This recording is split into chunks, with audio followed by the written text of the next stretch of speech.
Hello everyone, welfare Nagriwala Tathagat IAS academy से आज हम डिस्कस करेंगे एमपीपीसी मेंस पेपर 2 का पार्ट 1 11 मार्क्स क्वेश्चन का मॉडल आंसर राइटिंग। 11 मार्क्स का क्वेश्चन जब हम डिस्कस करेंगे तो याद रखिए वर्ड लिमिट है हमारे पास 200, ठीक है, यानी कि 20 से 22 लाइन तक में आपको जो है आंसर को कंप्लीट करना है और 200 वर्ड्स लिमिट रहेगी।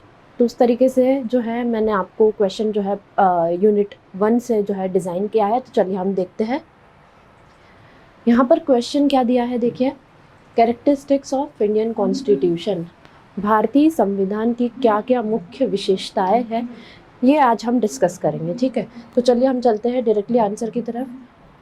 देखिए, शुरुआत हमको कैसा करनी है, 2-3 लाइन इस तरीके से लिखनी है कि जो पढ़ने वाला है उसको अट्रैक्टिव फील हो, ताकि वो मार्क्स हमको ज़्यादा दे, क्योंकि फीचर्स तो सभी लोग लिखेंगे, है ना, लेकिन आगे की जो 2-3 लाइन होगी वही डिसाइड करेगी पढ़ने वाले की मेंटालिटी को, ठीक है। तो इसलिए हमको वो 2-3 लाइन है थोड़ा सा आकर्षक लिखनी है।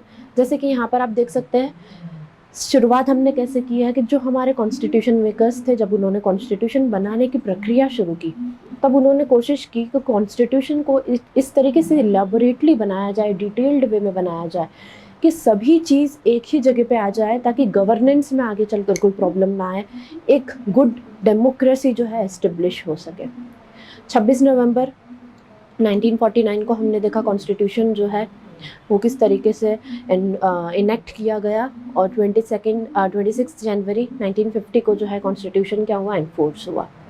तो आप उसमें फैक्ट्स भी इंक्लूड कर सकते हैं, आप जैसा चाहे वैसे, और 3 लाइन में जो है आप उसको स्टार्टिंग कर सकते हैं। जैसे कि यहाँ पे स्टार्टिंग हमने की है कि जो मुख्य एम जो था, मेन गोल था, पर्पस जो था कॉन्स्टिट्यूशन मेकर्स का, वो क्या था कि स्टेट को डेमोक्रेटिक पावर जो है वो प्रोवाइड किए जा सके for establishing a powerful country. एक कंट्री जो है वो पावरफुल हो, उसका स्टैंड जो है वो पावरफुल हो, डेमोक्रेटिक हो और गुड गवर्नेंस हो सके आगे चलकर। इस कारण से उन्होंने जो है डिज़ाइन किया था कॉन्स्टिट्यूशन को, इस हिसाब से डिज़ाइन किया था। अब क्या क्या फीचर्स हैं उनके हम देखें तो पहला फीचर्स यहाँ दे रखा है इंडियन कॉन्स्टिट्यूशन का, the lengthiest constitution in the world. आप देख सकते हैं सबसे लंबा कॉन्स्टिट्यूशन है हमारा पूरे वर्ल्ड में। 470 आर्टिकल्स है। अगर हम फैक्ट्स की बात करें तो अराउंड 470 आर्टिकल्स है हमारे पास। कॉन्स्टिट्यूशन जो है 25 पार्ट्स में डिवाइडेड है, ठीक है। साथ ही साथ इनके अलावा 12 शेड्यूल्स भी हमारे कॉन्स्टिट्यूशन में, एक्सप्लेनेशंस भी दिए हुए हैं, ठीक है। तो इतना ब्रॉड जो है कॉन्स्टिट्यूशन को बनाया है, सारे आर्टिकल्स उसमें इंक्लूड किए हैं। कोशिश की है कि हर चीज़ के बारे में, सिटीजन्स के राइट हो, चाहे गवर्नमेंट की ड्यूटीज़ हो या सिटीजन्स की ड्यूटीज़ हो, एग्जीक्यूटिव कैसे वर्क करेगा, लेजिस्लेचर कैसे वर्क करेगा, कौन सी कॉन्स्टिट्यूशनल बॉडीज़ होंगी, कितने मेंबर्स होंगे, उनके क्या फंक्शंस होंगे, जुडिशरी से रिलेटेड सारी डिटेल्स जो है वो कॉन्स्टिट्यूशन के अंदर मेंशन की हुई है। तो हम देखते हैं कि सारी चीज़ों को जो कॉन्स्टिट्यूशन मेकर्स हैं उन्होंने वहाँ पर इंक्लूड किया, और इसी कारण से जो हमारा कॉन्स्टिट्यूशन है बहुत ज़्यादा लंबा है। अगर हम कंपेयर करें अमेरिकन कॉन्स्टिट्यूशन से, वहाँ पे सिर्फ 7 आर्टिकल्स हैं। हम कंपेयर करें ऑस्ट्रेलियन या कैनेडियन कॉन्स्टिट्यूशन पे तो वहाँ पर भी बहुत कम आर्टिकल्स है, और इंडियन कॉन्स्टिट्यूशन की हम बात करें तो वहाँ पर बहुत ज़्यादा आर्टिकल्स भी है। उन आर्टिकल्स में डिटेल्स भी उतनी ही ज़्यादा है, पॉइंट्स भी उतने ही ज़्यादा है, साथ साथ में शेड्यूल्स है और अलग अलग चीज़ें जो है कॉन्स्टिट्यूशन मेकर्स ने वहाँ पर डिज़ाइन की है। सेकेंड अगर हम देखें यहाँ पे क्या है, establishment of a sovereign, socialist, secular, democratic and Republic state. अगर हम इंडियन स्टेट, इंडियन पॉलिटी की बात करें तो प्रियम्बल्स में मेंशन किया है कि इंडियन पॉलिटी का नेचर कैसा होगा।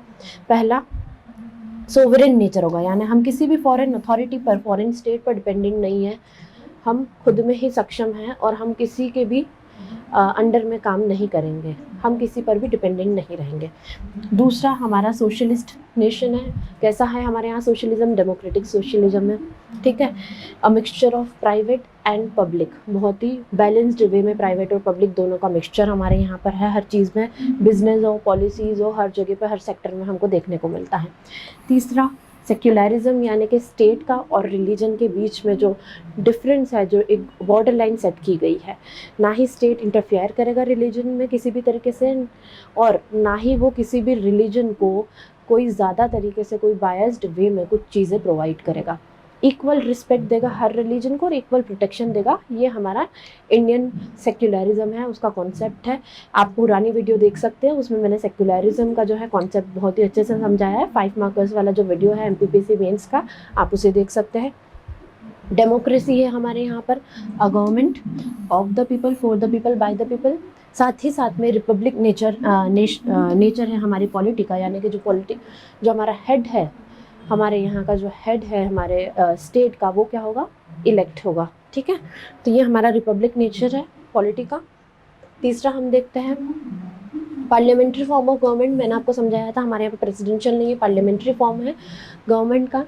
जो लेजिस्लेचर और एग्जीक्यूटिव के रिलेशनशिप है उसके ऊपर जो है बेस्ड होता है पार्लियामेंट्रियन प्रेसिडेंशियल। आप पुराना वीडियो जो है देख सकते हैं 5 मार्कर्स वाला, उसमें बहुत ही डिटेल में मैंने इसका एक्सप्लेनेशन दिया है। फंडामेंटल राइट्स आपको पता है हमारे कॉन्स्टिट्यूशन में मेंशन है। आप लोगों के लिए यहाँ छोटा सा एक काम है, आज एक छोटा सा होमवर्क आप समझ सकते हैं। आप देखिए कितने तरह के फंडामेंटल राइट्स कॉन्स्टिट्यूशन में मेंशन किए गए हैं, ओरिजिनली कितने प्रेजेंट हैं, उसके बाद अमेंडमेंट के बाद कौन सा राइट को हटा दिया गया, उसे लीगल कॉन्स्टिट्यूशनल राइट बना दिया गया। ठीक है, और अभी कितने राइट है तो और कब कब अमेंडमेंट्स हुआ है, ये चीज़ें आप अभी जाकर देखिए कौन से फंडामेंटल राइट्स मेंशन किए गए हैं।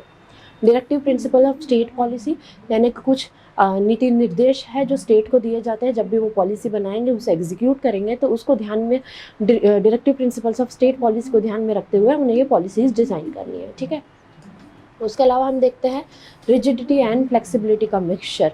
जैसा हमने पहले भी देखा था पुरानी वीडियो में कि कुछ ऐसे कॉन्स्टिट्यूशन के आर्टिकल्स है जिसको बहुत ही आसानी से आप क्या कर सकते हो, अमेंड कर सकते हो। कुछ ऐसे आर्टिकल्स हैं जिन्हें अमेंड करने के लिए स्पेशल अमेंडमेंट्स की आर्टिकल 368 के तहत ज़रूरत पड़ती है। तो कुछ आर्टिकल बहुत ही फ्लेक्सिबल है ना, और कुछ आर्टिकल्स क्या है, बहुत ही रिजिड है, उनको अमेंड करना थोड़ा सा डिफिकल्ट है। ठीक है, तो किस तरीके से हमारे कॉन्स्टिट्यूशन में ब्लेंड है रिजिडिटी का और फ्लेक्सिबिलिटी का। कैसे हमारा कॉन्स्टिट्यूशन फेडरल भी है, साथ ही साथ कहीं कहीं पर यूनिटरी टच भी आ जाता है। ये हमारा नेक्स्ट पॉइंट भी यही है, मैंने आपको पिछले लेक्चर में समझाया था किस तरीके से हमारा एक फेडरेशन है विद स्ट्रॉन्ग यूनिटरी बायस, जबकि हमारे यहाँ पर फेडरल स्ट्रक्चर है ना, सेंट्रल गवर्नमेंट भी है, स्टेट गवर्नमेंट भी है। दोनों के पावर्स जो है कॉन्स्टिट्यूशन में ही डिफाइन किए हैं, किसकी क्या सीमा है वो भी कॉन्स्टिट्यूशन में डिफाइन की गई है। फिर भी हमारे यहाँ पे आर्टिकल 1 में मेंशन है कि इंडिया क्या है, इंडिया भारत क्या है, shall be a union of state. ठीक है, तो यूनिटरी नेचर भी हमारा है, सेंट्रलाइजिंग टेंडेंसी है। ठीक है, तो किस तरीके से सेंट्रल गवर्नमेंट पावरफुल है ये मैंने आपको पिछले लेक्चर में समझाया था, क्या क्या फीचर्स है यूनिटरी और फेडरल, ये भी मैंने आपको समझाया था। आप एक बार चेक कर सकते हैं अगर नहीं देखा है आपने वो वीडियो तो। ठीक है, उसके बाद एडल्ट सफरेज। हमारे यहाँ पर जब भी गवर्नमेंट जो है इलेक्ट होगी तो 18 ईयर्स अबाउट जितने भी लोग हैं वो वोट कर सकते हैं, इसी को हम एडल्ट सफरेज बोलते हैं। ठीक है, ये कॉन्स्टिट्यूशन में प्रोवाइड किया गया है। राइट टू वोट वैसे हमारे यहाँ पर लीगल राइट है, कॉन्स्टिट्यूशनल राइट नहीं है। ये बात चली भी थी कॉन्स्टिट्यूशन मेकर्स ने, फिर भी उसको कॉन्स्टिट्यूशनल राइट ना बनाते हुए उसको लीगल राइट ही रखा है। ठीक है, इंडिपेंडेंट जुडिशरी की हम बात करें, सुप्रीम कोर्ट, हाई कोर्ट, जितने भी हमारे यहाँ पर सबऑर्डिनेट कोर्ट्स हैं। इंटीग्रेटेड जुडिशरी साथ साथ में इंडिपेंडेंट है। आज एक और चीज़ आपको जाकर देखनी है कि क्या प्रोसेस है कि जज को, जो भी जजेस है, सुप्रीम कोर्ट के जजेस हैं, हाई कोर्ट के जज, तो उनका रिमूवल का प्रोसेस क्या है, ये भी आज आप लोगों को चेक करना है। और अगर आपको पता है तो आप कमेंट करके ज़रूर हमको नीचे बता सकते हैं। ठीक है, सेक्युलर स्टेट, जैसे कि मैंने बात कही हमारे यहाँ पर इंडिया जो है सेक्युलरिज्म के ऊपर चलता है। हमने प्रियम्बल में भी मेंशन किया है इंडिया का एक सेक्युलर नेचर है पॉलिटिका हमारे यहाँ पर, यानी कि रिलीजन और स्टेट का सेपरेशन। ठीक है, उसके अलावा सिंगल सिटीजनशिप हमारे यहाँ पर है, स्टेट्स की अलग से सिटीजनशिप नहीं होती है, सिर्फ एक ही सिटीजनशिप हमारे यहाँ पर होती है। ठीक है, और साथ ही साथ कॉन्स्टिट्यूशन में ये भी मेंशन किया गया है कि सिटीजनशिप पाने के क्या क्या प्रोसीजर्स होंगे और कैसे सिटीजनशिप को रिनंसिएट किया जाएगा, वो भी हमारे कॉन्स्टिट्यूशन में मेंशन किया है। फंडामेंटल ड्यूटीज़, जहाँ पर एक तरफ फंडामेंटल राइट्स बताए गए हैं, है ना, अधिकार बताए गए हैं सिटीजन्स के, वहीं दूसरी ओर फंडामेंटल ड्यूटीज़ को भी मेंशन किया है। ओरिजिनली कॉन्स्टिट्यूशन में नहीं प्रेजेंट है, लेकिन 42nd अमेंडमेंट 1976 के द्वारा जो है मेंशन किए गए हैं फंडामेंटल ड्यूटीज़ को ऐड कर दिया गया था। ठीक है, याद रखिएगा आप लोग 1976। साथ ही साथ में ये भी देखिएगा कि इसके अलावा फंडामेंटल ड्यूटीज़ को ऐड करने के अलावा 42nd अमेंडमेंट में और क्या क्या चीज़ें करी गई थी, कॉन्स्टिट्यूशन में क्या क्या चेंजेस लाए गए थे। इसीलिए 42nd अमेंडमेंट जो है बहुत ज़्यादा इंपॉर्टेंट हो जाता है, इसे मिनी कॉन्स्टिट्यूशन भी हम बोलते हैं।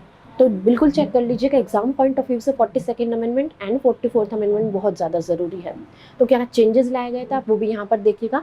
कितनी फंडामेंटल ड्यूटीज़ हमारे यहाँ पे हैं, ओरिजिनली कितनी थी, 10 थी और बाद में एक और ऐड कर दी गई। तो कौन सी ऐड की, कब ऐड की, कौन से ईयर में, कौन सा अमेंडमेंट से, ये भी आप लोग चेक कर लीजिएगा। हो सकता है 3 मार्कर्स क्वेश्चन में आपको ये भी पूछ लिया जाए, ठीक है।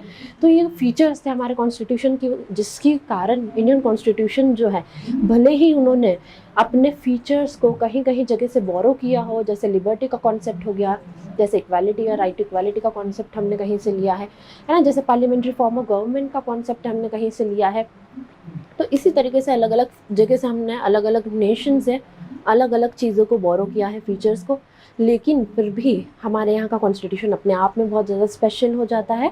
किन कारण से स्पेशल होता है वो मैंने अभी आपको बता ही दिए हैं, ठीक है। तो आशा करती हूँ आप लोगों को समझ आया होगा। इसी तरीके से 11 मार्कर्स क्वेश्चन जो है आएंगे, मैं आगे भी आप लोगों के लिए वीडियो लेकर आया करूँगी, बताया करूँगी आप लोगों को कैसे आंसर आप लोगों को प्रिपेयर करना है, ठीक है।